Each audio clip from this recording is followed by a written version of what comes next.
Assalamualaikum warahmatullahi wabarakatuh. Perkenalkan, nama saya Mas Yuda Sangaji. Saya dari kampus Politeknik Negeri Ambon, semester 5. Di sini saya akan membahas tentang contoh-contoh model proses perangkat lunak. Yang pertama, model waterfall. Model waterfall merupakan salah satu model untuk perencanaan dari sebuah perangkat lunak. Model waterfall adalah salah satu model klasik yang bersifat sistematis. Mengapa disebut sistematis? Karena model ini dikerjakan secara berurutan. Inilah contoh dari gambar model waterfall. Kelebihan model waterfall. Yang pertama, merupakan model pengembangan paling handal dan paling lama digunakan. Yang kedua, cocok untuk sistem software yang bersifat generik. Yang ketiga, pengerjaan project sistem akan terjadwal dengan baik dan mudah dikontrol. Kekurangan model waterfall. Yang pertama, persyaratan sistem harus digambarkan dengan jelas. Rincian proses harus benar-benar jelas dan tidak boleh berubah-ubah. Ketiga, sulit untuk mendapatkan jika terjadi perubahan spesifikasi pada suatu tahapan pengembangan. Contoh studi kasus. Contohnya, perkembangan ilmu pengetahuan dan teknologi saat ini telah mempengaruhi aktivitas perpustakaan dalam pengolahan informasi. Perpustakaan dapat diibaratkan sebagai satu kesatuan. Dalam harian sebuah proses perpustakaan merupakan satu sistem yang saling mempengaruhi satu sama lain untuk mencapai tujuan tertentu.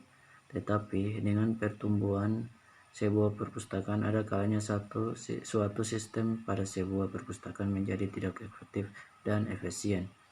Kebutuhan pengolahan data yang semakin meningkat, aturan pengolahan data yang semakin bervariasi. Aturan dari dalam atau luar perpustakaan dapat digunakan sebagai indikator adanya permasalahan. Kesimpulannya, untuk mengatasi permasalahan tersebut, diperlukan suatu sistem yang dapat mendukung operasi yang bersifat manajerial dan kegiatan strategi dari suatu perpustakaan demi tercapai tujuan. Sebuah sistem dinamakan sistem informasi. Yang kedua, model spiral. Model spiral adalah model pengembangan software di mana proses digambar sebagai spiral. Setiap loop akan mewakili satu fase dari proses perbuatan atau perancang software. Loop paling dalam berfokus pada kelihatan dari sistem. Loop selanjutnya tentang definisi dari kebutuhan. Loop berikutnya berkaitan dengan desain sistem dan seterusnya, seperti gambar yang ada di layar ini. Kelebihan model spiral. Yang pertama, setiap tahap pengerjaan dibuat prototyping sehingga kekurangan dan apa yang diharapkan oleh klien dapat diperjelaskan dan juga dapat menjadi acuan untuk klien dalam mencari kekurangan kebutuhan. Yang kedua, lebih cocok pengembangan sistem dari perangkat lunak skala besar. Yang tiga, dapat disesuaikan agar perangkat lunak bisa dipakai selama hidup perangkat lunak komputer. Kekurangan model spiral adalah yang pertama, banyak konsumsi. Klien tidak percaya bahwa pendekatan secara evolusioner dapat dikontrol oleh kedua pihak. Yang ketiga, model spiral mempunyai risiko yang harus pertimbangkan ulang oleh konsumen dan developer. Yang ketiga, memerlukan tenaga ahli untuk memperkirakan risiko dan harus mengandalkan supaya sukses.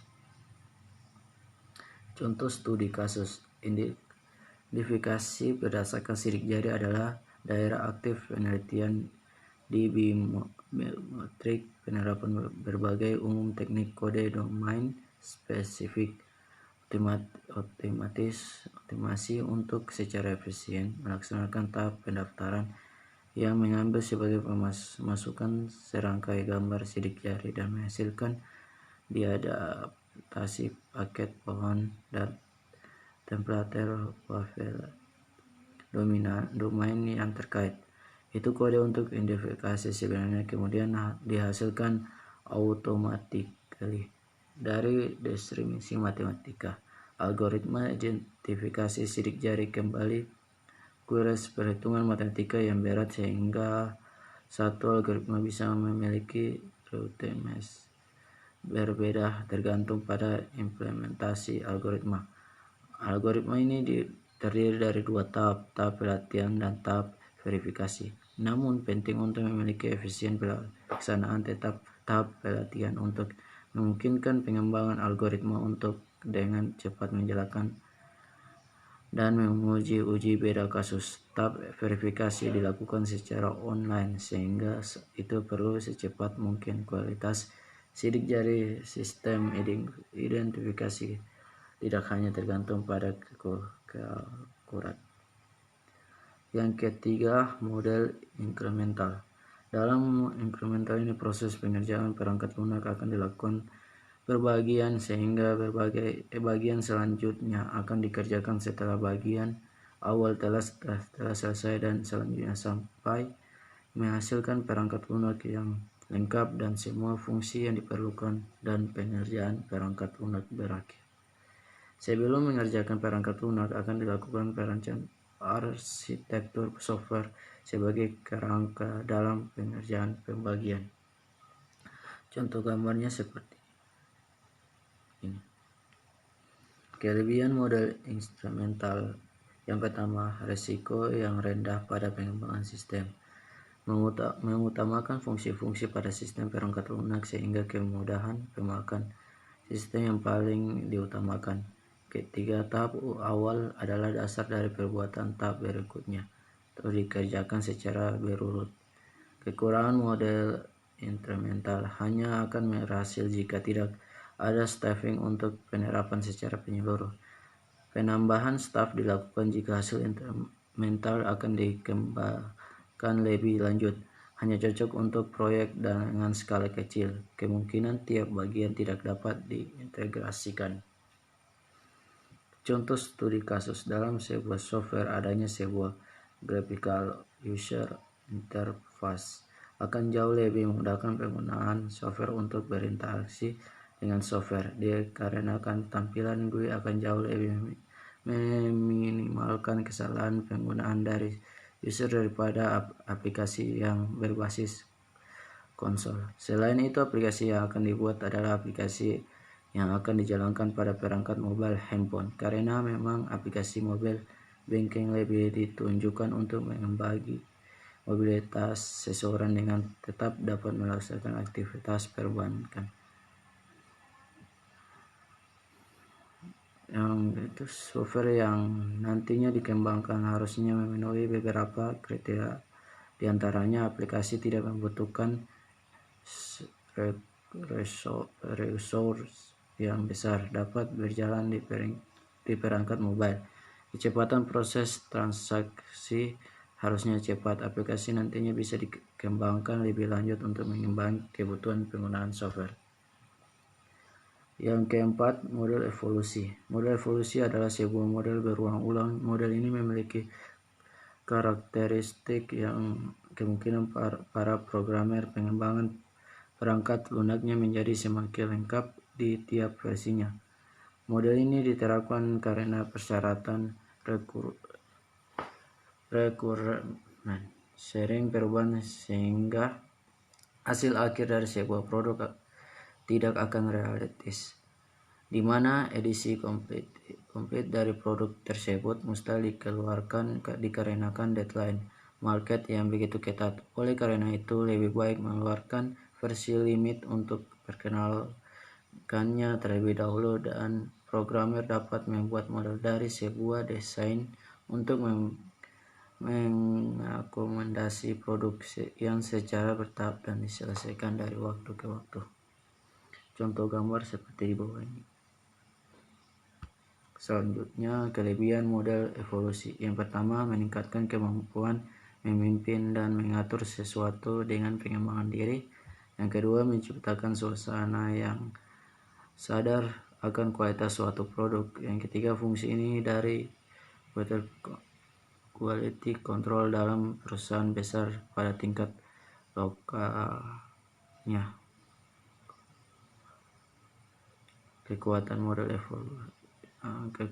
Selanjutnya kekurangan model evolusi.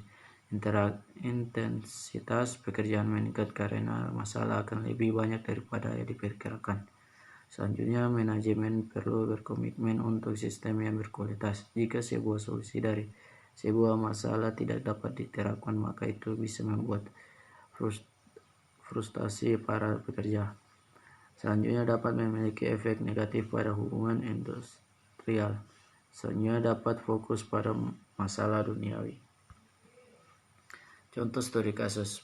Proyek Sistina dimulai dengan kebutuhan terhadap suatu sistem IDM,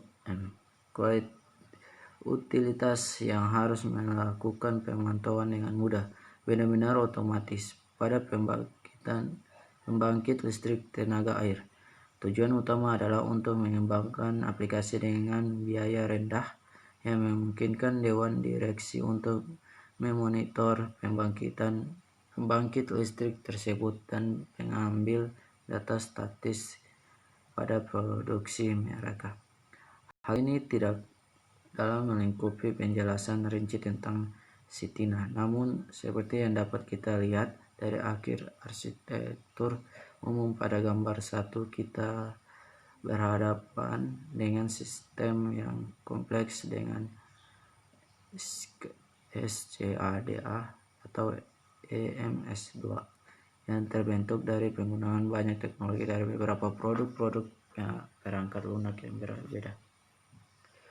Yang kelima, model prototipe.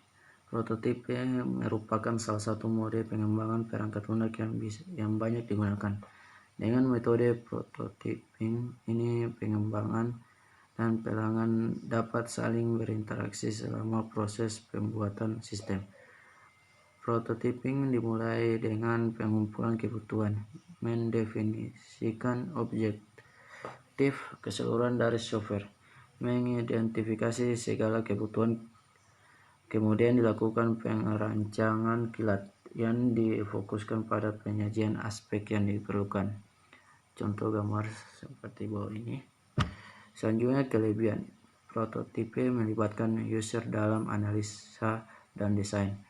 Yang kedua, punya kemampuan penangkapan requirement secara konkret daripada secara abstrak.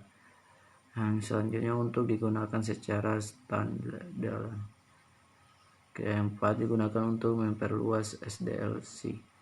Yang kelima, mempersingkat waktu pengembangan sistem informasi. Kekurangannya, proses analisis dan perancangan selalu singkat, mengesampingkan alternatif pemecahan masalah. Selanjutnya, bisanya kurang fleksibel dalam menghadapi perubahan. Prototipe yang dihasilkan tidak selamanya mudah dirubah. Contoh studi kasus dalam pelaksanaan sistem akademik yang berjalan di Sekolah Menengah Pertama Negeri 20 Bandung dirasa belum optimal. Hal ini dikarenakan sistem yang digunakan masih bersifat manual. Dengan permasalahan tersebut muncul berbagai masalah, terutama pada proses pendaftaran, registrasi, pembagian kelas, pembagian wali kelas, proses penilaian, serta informasi mengenai perkembangan siswa kepada orang tua. Untuk itu diperlukan suatu sistem informasi yang mampu mendukung pengembalian keputusan dalam memperoleh informasi kegiatan akademik. Pembuatan sistem informasi akademis Sekolah Menengah Pertama Negeri 20 Bandung menggunakan pendekatan struktur, sedangkan metode pengembangan menggunakan prototipe dengan teknik pengumpulan data, observasi dan wawancara. Sedangkan alat yang digunakan dalam perancangan sistem berupa flow map, diagram konteks DFD, dan pengembangan aplikasi basis desktop. Sistem yang dibangun disajikan secara client server sehingga dapat diakses beberapa komputer. Sistem yang dibangun diharapkan dapat mengatasi pembagian besar permasalahan yang ada, seperti melakukan validasi, perangkapan daftar, registrasi dan nilai siswa, pembagian kelas, dan penilaian. Yang keenam, model V atau V model. Bisa dikatakan model ini merupakan perluasan dari model waterfall. Disebut sebagai perluasan karena tahap-tahap mirip dengan yang terdapat dalam model waterfall. Jika dalam model waterfall proses dijalankan secara linear, maka dalam model F proses dilakukan bercabang dalam cabang. Dalam model F ini digambarkan hubungan antara tahap pengembangan software dengan tahap pengujian. Gambarnya bisa dilihat. Selanjutnya, kelebihan V-model. V-model sangat fleksibel. V-model mendukung proyek tailoring dan penambahan dan pengurangan metode dan secara dinamik. Akibat sangat mudah untuk melakukan tailoring pada V-model agar sesuai dengan suatu proyek tertentu dan sangat mudah untuk menambahkan metode dan tool baru atau menghilangkan metode dan tool yang dianggap sudah obsolete. V-model dikembangkan dan dimaintain oleh publik.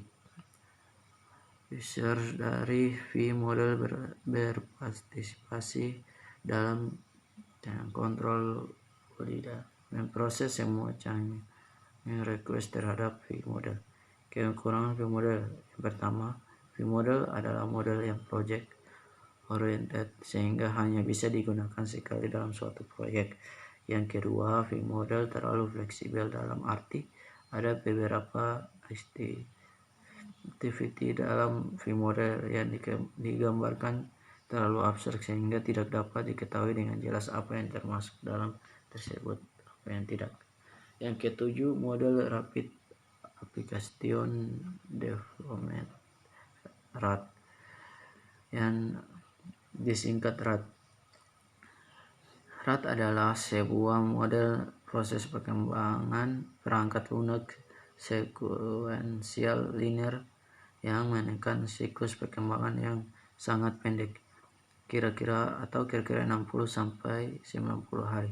Model RAD ini merupakan sebuah adaptasi kecepatan tinggi dari model sekuensial linear, di mana perkembangan cepat dicapai dengan menggunakan pendekatan konstruksi berbasis komponen. Gambarnya bisa dilihat. Selanjutnya, kelebihan model RAD. Yang pertama, lebih efektif dari pengembangan model waterfall atau sequential linear dalam penghasilan sistem yang memenuhi kebutuhan langsung dari pelanggan. Yang kedua, cocok untuk proyek yang memerlukan waktu yang singkat. Yang ketiga, model RAD mengikuti tahap pengembangan sistem seperti pada umumnya, tetapi mempunyai kemampuan untuk menggunakan kembali komponen yang ada sehingga perkembangan tidak perlu membuatnya dari awal lagi sehingga waktu perkembangan menjadi lebih singkat dan efisien. Selanjutnya, kekurangan model RAD. Model RAD menuntut perkembangan dan pelanggan memiliki komitmen di dalam aktivitas rapid fire yang diperlukan untuk melengkapi sebuah sistem di dalam kerangka waktu yang sangat pendek. Jika komitmen tersebut tidak ada, proyek RAD akan gagal. Selanjutnya, tidak semua aplikasi sesuai untuk RAD. Bila sistem tidak dapat dimodulkan dengan teratur, pembangunan komponen penting pada RAD akan menjadi sangat bermasalah. Selanjutnya, RAD tidak cocok digunakan untuk sistem yang mempunyai risiko teknik yang tinggi. Selanjutnya, membutuhkan tenaga kerja yang banyak untuk menyelesaikan sebuah proyek dalam skala besar. Dan terakhir, jika ada perubahan di tengah-tengah pengerjaan, maka harus membuat kontrak baru antara pengembang dan pelanggan.